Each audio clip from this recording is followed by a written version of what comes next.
I don't know if you know this, but that's a great song. Chariots on fire. Now let's drink a brew. Happy March 8th, everyone! Oh, sorry, my mask is on. It's a COVIDVERSARY. Before we get going here, guys, don't forget to hit that like button and please subscribe. Honestly, don't know. I don't know why I sing so much. Maybe it's just because I have a song in my heart. I don't know what song I really have in my head, but the only thing that comes to mind is the wheels on the bus go round and round, round and round, round and round. I will admit that was a little strange. Everything's fine when a beer's in hand. So anyway, guys, why did I bring up COVIDVERSARY? I have a story to tell. It's what really impacted me of kind of how COVID kind of took over the world around this time last year. Anyway, so I'm gonna tell you my story about COVID and kind of what happened. So I'm gonna tell you my work story and I'm gonna tell you how it impacted me. Okay? Okay? Agree? Agree? Agree? Cheers. Here we go. So there was a Friday in March. It was really early March and it was a Friday. I got a phone call around noonish. It was one of the other officers within my organization. We have a little bit of a situation. There is someone at a different location who we think has COVID. We're sending everyone home. We're sending everyone home at a precaution, but we need you to go there. We need you to put a team together and we'll throw people at you and we need you just to manage it for at least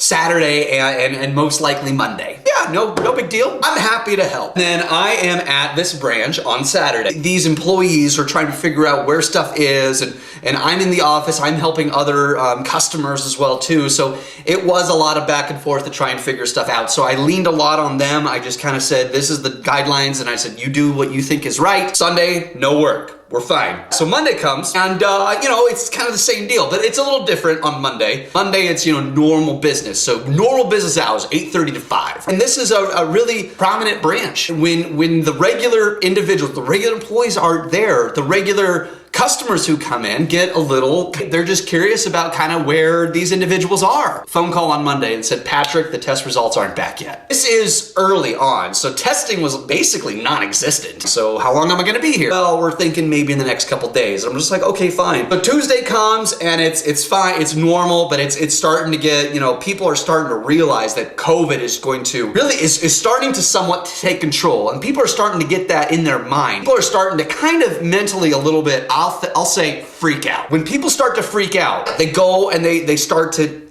get cash. We saw lots of people come in and take out large withdrawals. So I had to start dealing with that too.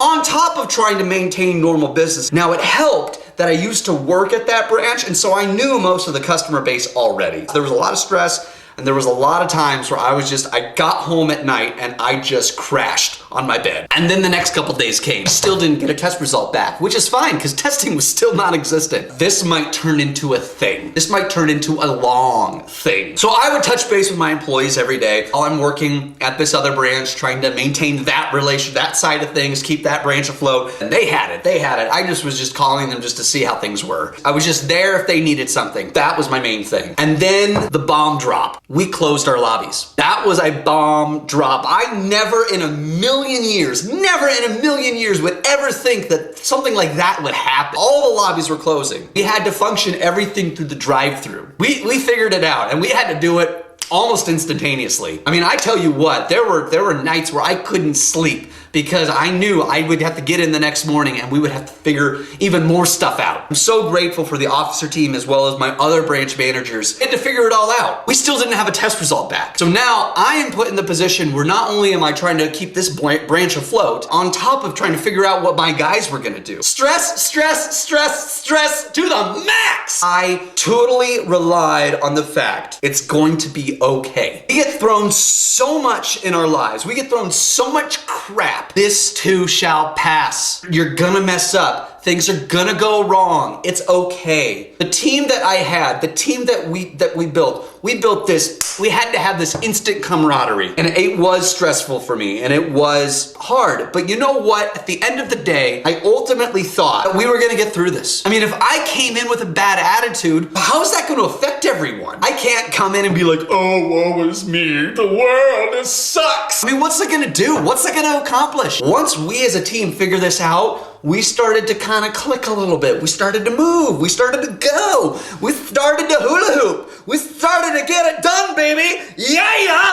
to the best that we possibly could. I mean, it was difficult, it was hard. Damn it, we did it. Holy crap, we did it. Finally, I get a phone call from one of the officers. Patrick, this result came back. It's negative. Okay, the original employees from that branch are coming back, and I can finally take a breath and go home and not worry about this aspect anymore. The moment that message came across me, I should have been, thank you, Jesus, but I didn't. My immediate response is, oh, okay, sure, sounds good. And I hung up the phone because we had so much other stuff going on that I didn't even register that. It took me about 15 minutes to realize what had just happened. And why do I tell you this story? I don't tell you this story to sing my praises. I'm telling you the story because we have a lot of crap that happens to us over time. We just kind of had to live in the moment. We just kind of had to move. You know, there's this phrase in coaching, it's called dance in the moment. When you're coaching someone or you're having a conversation with someone, you don't come in with any preconceived notions. Once they throw something at you, you have to dance in the moment. You have to figure it out as you go along. We're not always gonna have the right answers. We're not always gonna do the best things. But you know what? We're trying. We're figuring it out. We're dancing in the moment. We're nimble. We're quick. We're moving. You have to dance in the moment, no matter what it is. But now looking back on it, I was dancing in the moment. And you may have been dancing in the moment for what seems like forever, that you no longer want to dance. You just want to take off your dancing shoes and you want to sit down and you just want to be,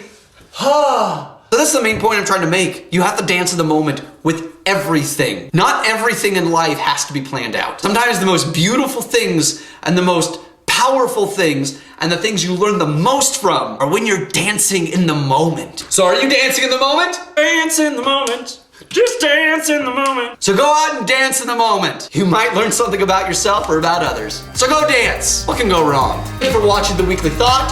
Join me next week and we'll talk about something new. Cheers!